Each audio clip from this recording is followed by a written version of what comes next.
राधे राधे दोस्तों, राधा कृष्ण के अमर प्रेम की 5 अनूठी अनसुनी कथाएं। राधा और श्री कृष्ण का प्रेम अमर है। राधा ने श्री कृष्ण से और श्री कृष्ण ने राधा से निस्वार्थ और आत्मिक प्रेम किया था। इसी प्रेम का कारण आज श्री कृष्ण के नाम के आगे राधा लगता है। राधे कृष्ण कोई रुक्मणी कृष्ण क्यों नहीं कहता, जबकि रुक्मणी भी तो राधा की तरफ प्रेम करती थी। आओ जानते हैं राधा कृष्ण प्रेम की अनसुनी बातें।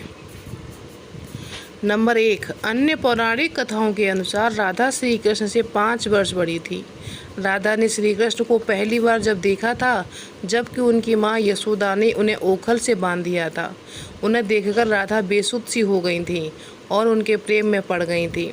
उन्हें लगा यह किसी पूर्व जन्म का रिश्ता है। कुछ लोग कहते हैं कि वह पहली बार गोकुल अपने पिता वृषभानु के साथ आई थीं, तब श्री कृष्ण को पहली बार देखा था। कुछ विद्वानों के अनुसार संकेत तीर्थ पर पहली बार दोनों की मुलाकात हुई थी। जो भी हो, लेकिन जब राधा ने कृष्ण को देखा तो वह उनके प्रेम में पागल जैसी हो गई थी। कृष्ण भी उन्हें देखकर बावरे हो गए थे। दोनों में प्रेम हो गया था। ब्रह्मवैवर्त पुराण प्रखंडी खंड अध्याय 48 के अनुसार यदुवंशियों के कुल गुरु गर्ग ऋषि द्वारा लिखित गर्ग संहिता की एक कथा के अनुसार एक बार नंद बाबा श्री कृष्ण को लेकर बाजार घूमने निकले थे। उसी दौरान राधा और उनके पिता भी वहां पहुंचे थे।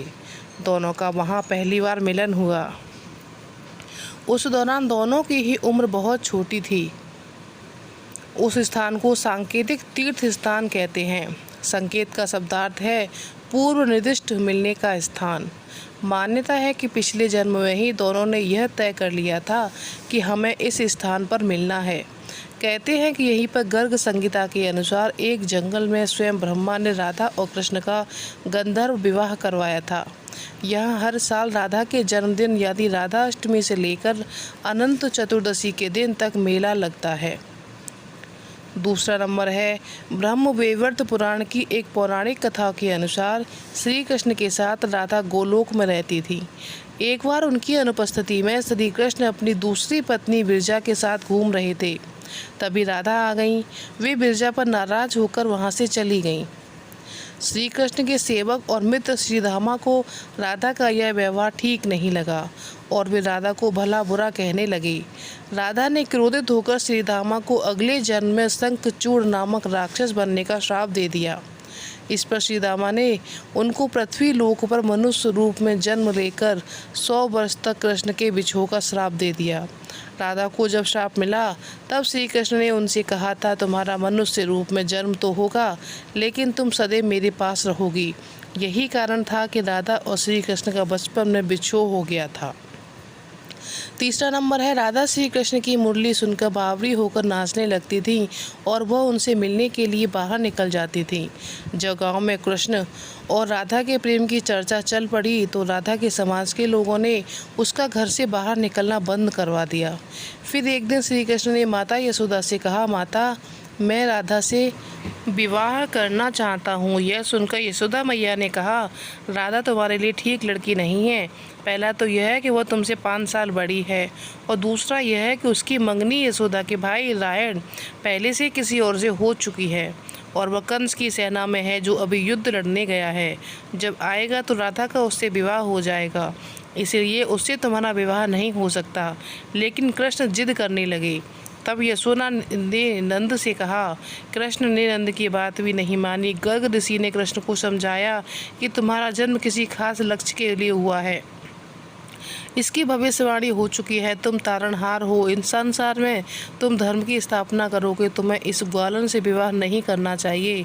तुम्हारा एक खास लक्ष्य है। गर्गमुनि हर तरह से समझाते हैं, लेकिन कृष्ण नहीं समझते। तब गर्गमुनि उन्हें एकांतमय रहस्य बता देते हैं कि तुम यशोदा और नंद के पुत्र नहीं, देवकी और वसुदेव के पुत्र हो और तुम्हारे माता पिता को कंस ने कारागार में डाल रखा है। यह सुनकर श्री कृष्ण के जीवन की दशा बदल जाती है। आगे का नंबर है 4 नंबर। राधा के परिवार को जब पता चला, यह श्री कृष्ण की मुरली सुनकर उनके प्रेम में नाचती हुई उनके पास पहुंच जाती है। तो उन्होंने राधा को घर में ही कैद कर दिया था। तब श्री कृष्ण ने अपने साथियों सहित एक दिन उन्हें रात में कैद से मुक्त कराकर उद्धव और बलराम सहित अन्य सखियों के साथ रात पर नृत्य किया था। यह रात पूर्णिमा की रात थी जब महारास हुआ था।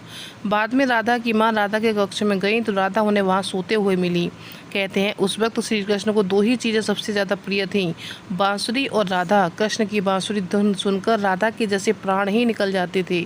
कई जन्मों की स्मृतियों को कुरितने का प्रयास होता था और वह श्री कृष्ण की तरफ खींची चली जाती थी। भगवान श्री कृष्ण के पास एक मुरली थी जिसे उन्होंने राधा को छोड़कर मथुरा जाने से पहले ही दे दी थी। राधा ने इस मुरली को बहुत ही संभाल कर रखा था और जब भी उन्हें श्री कृष्ण की याद आती तो वह यह मुरली बजा लेती थी। श्री कृष्ण उसकी याद में मोरपंख लगाते थे और वैजयंती माला पहनते थे। श्री कृष्ण को मोरपंख तब मिला था जब वे राधा के उपवन में उनके साथ नृत्य कर रही थीं। मोर को पंख नीचे गिर गया था, उन्होंने उसे उठाकर अपने सिर पर धारण कर लिया। राधा ने नृत्य करने से पहले श्री कृष्ण को वैजयंती माला भी पहनाई थी। नंबर 5 है, जब कृष्ण वृंदावन छोड़कर मथुरा चले गए तब राधा के लिए उन्हें देखना और उनसे मिलना और दुर्लभ हो गया। कहते हैं कि राधा और कृष्ण दोनों का पुनर्मिलन कुरुक्षेत्र में बताया जाता है, जहां सूर्य ग्रहण के अवसर पर द्वारिका से कृष्ण और वृंदावन से नंद के साथ राधा आई थीं। राधा सिर्फ कृष्ण को देखने और उनसे मिलने ही नंद के साथ गई थीं। इसका जिक्र पुराणों में मिलता है।